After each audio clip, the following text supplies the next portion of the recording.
After the morning after.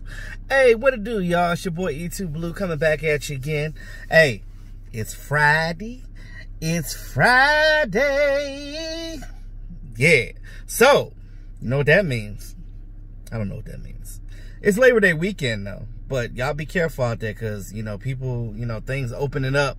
But people think that we not still going through this COVID like we ain't still in the pandemic, you know. It's still out here, guys. Don't get stupid. Don't get out here and get crazy and then be like, oh my God, E2, I'm sick. E2. And be like, I told you about that. I told you.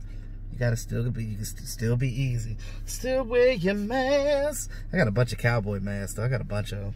I got all these different masks. I got one for every day of the week, baby.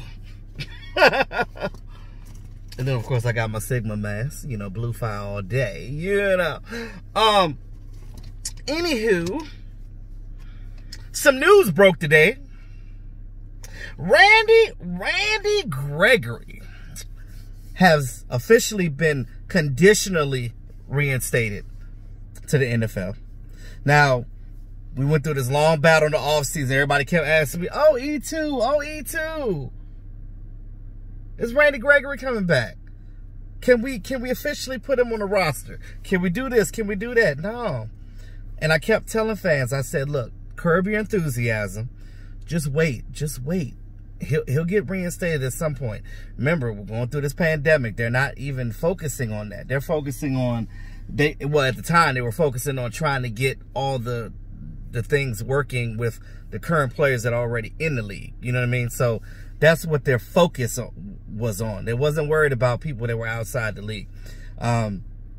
It's funny because they reinstated Alden before him, but I mean, it's all good. I actually didn't think that they was going to do it before week 1 because, you know, Roger Goodell and them, I didn't think that the NFL was going to give the Cowboys any type of grace, as Jerry likes to call it, grace.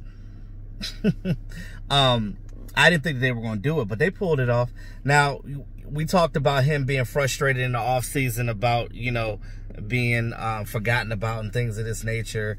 And because he initially applied for reinstatement back in March. And remember, that's when COVID first started, when things was getting heavy with it, when we started our quarantine process. Now, they made him wait. His application was on hold for a couple of months after that, but then, you know, everything got through, and then he had to go through this whole, they put him through the ringer pretty much. So under his conditioning, as far as being reinstated, it's good news and bad news. Now, he could come back to the facility as of Monday. So Monday, I think the 7th, whatever the Monday, I think Monday's the 7th, right? Yeah, so he can officially come back on Monday to the facility, but here's the caveat. He cannot practice until October 5th. And you ask why? Because he didn't play football in 2019. He wasn't in a training camp in 2020. And because he didn't go through a training camp this year, there's, I guess, by the NFLPA rules, there's a, I guess, the way the rules are, I guess there's a time frame for you to be able to come back and actually play in a football game. So he's going to have to get reconditioned. He's going to have to meet with the medical staff. He's got to do the whole COVID stuff. He's got to do all of that all the other players have already done. So pretty much he's got to play catch up. So yes, Randy Gregory is reinstated. That's the good thing, but you're not going to see him in a game until week 7. That's the earliest he could play, is week 7. And the earliest he could practice is October 5th. So I'm pretty sure that him being in the building on Monday and going forward is really from, he's probably going to be conditioning on his own and working with the trainers, because he could work with the trainers all day because he's on the squad. He's on the team. He's a signed player. But he's gonna have to do his work on the side. Like I said, he can't join the group practices. He can't wear pads. He can't do team drills. He can't do team activities. None of that. All he can do is work out on his own while he's there, and go through his conditioning with the strength and conditioning staff. That's all he can do. Week 7. And I think week 7 is when we play Washington.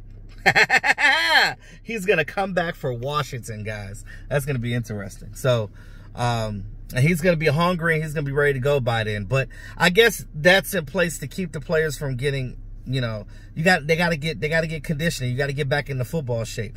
If you don't play football for a year or two or even longer, you know, you got to get back in shape. It's not an easy thing to jump back into, especially the NFL. And you can imagine that. So, with that being said, there you are. Now, I'm happy to have Randy Gregory back. You look at the rotation that he can fit in with now. I wonder if they're going to have to cut somebody right away. Are they going to, is he still, since he can't play yet, I wonder if they'll put him on like a reserve list. That's what I'm wondering. Because this is the thing. If they put him on a reserve list, they don't really have to cut anybody for him right now because he's really not on the active roster. And because he's not on the active roster, a guy that you really want on this team on that defensive line, you really don't have to cut yet. So you get a longer time to evaluate them. They get at least about 6 games in them before they figure out what they want to do. Now, him coming back on week 7, depending on what our record is, that's going to help us. I mean, it's going to help us either way. But just to have another good pass rusher there, that's a good thing. And I know a lot of you guys are excited about that as much as I am. But, I mean, I like Randy Gregory. Like, all he did was smoke weed. You know what I mean? Me, personally, I don't smoke weed. I don't do any type of drugs or anything. So, it really doesn't make me no never mind.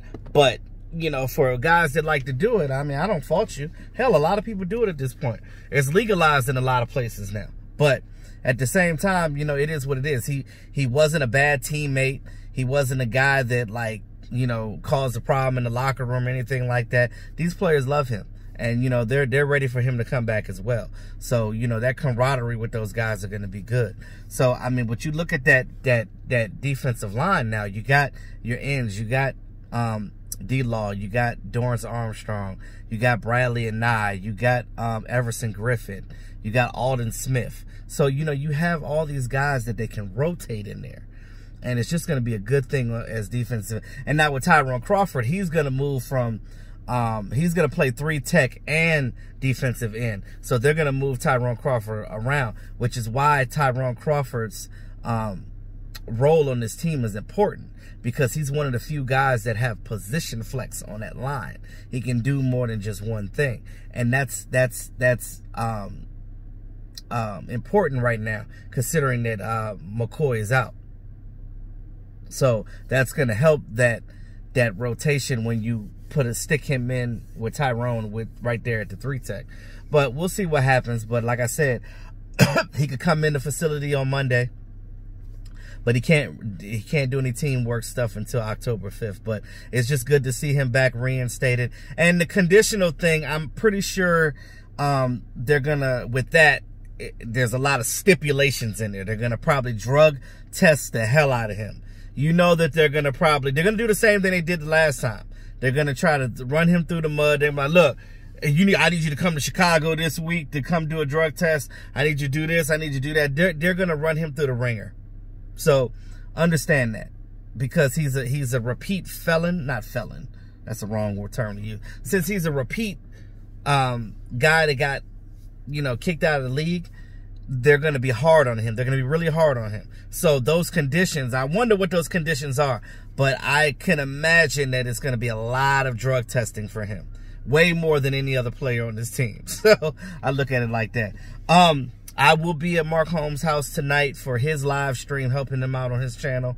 Like I said, I'll be in the background, so, you know, you really won't see me unless he put a camera on me. But like I said, I've been helping him produce on his show and things of that nature, because I'm all about helping my people out. That's what it's all about. So yeah, you'll probably hear my voice on Mark Holmes' channel tonight. So guys, enjoy your weekend. It's Labor Day weekend. I know a lot of people are going to be off on Monday, but like I said in the beginning of this video, don't go out here acting like a monkey. All right, don't go out here doing stupid stuff and mess around and get COVID, because we're still in a pandemic, guys. Have your fun, but have your fun at a safe distance. You know, if you cooking out, you know, you got family and stuff like that, make sure you got your hand sanitizers, all your little cleaning products and things of that nature. Wash your damn hands. And like Mark Holmes says, spread the mojo and nothing else. But as E2 Blue tells you all the time, we always keeping it real around here. So with that being said, it's your boy E2 Blue. Always keeping it real. Talk to y'all soon.